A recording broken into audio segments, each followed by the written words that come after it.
បាទសូមនមស្ការនឹងគោរពជំរាបសួរបងប្អូនពុកម៉ែមីមីងលាយតាទាំងអស់គ្នាជាទីគោរពស្រឡាញ់រាប់អានបាទសូមស្វាគមន៍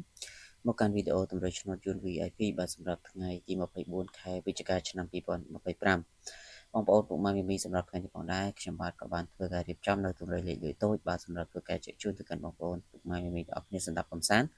និងដើម្បីយកទៅលេងបានចុះបងប្អូនក៏កុំភ្លេចជួយចុច follow page ចុច like ចុច share ទាំងអស់គ្នាដើម្បីទទួលបាននូវសំណាងគ្រប់គ្នាតែម្ដងបាទពុកម៉ែមីមីយើងចូលទៅកាន់តម្រូវរបស់យើងតែម្ដងសម្រាប់ឆ្នោតជូនថ្មីបាទពេលម៉ោង10អធិស្ឋានម៉ោង1កន្លះបាទសម្រាប់ថ្ងៃទី24ខែ11ឆ្នាំ2025បាទខ្ទង់ដែលល្អដើម្បីបងប្អូនអាចធ្វើការអូសបានគឺយើងអូសខ្ទង់40និងខ្ទង់20បាន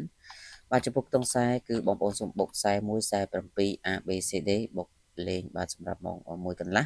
ហើយចំណែកខ្ទង់20វិញគឺយើងយក22 23បាទហើយសម្រាប់បងប្អូនដូចយល់ថាដែលចង់បានលេខ VIP លេខពិសេសបាទសម្រាប់យកទៅធ្វើការផ្សងសំណាង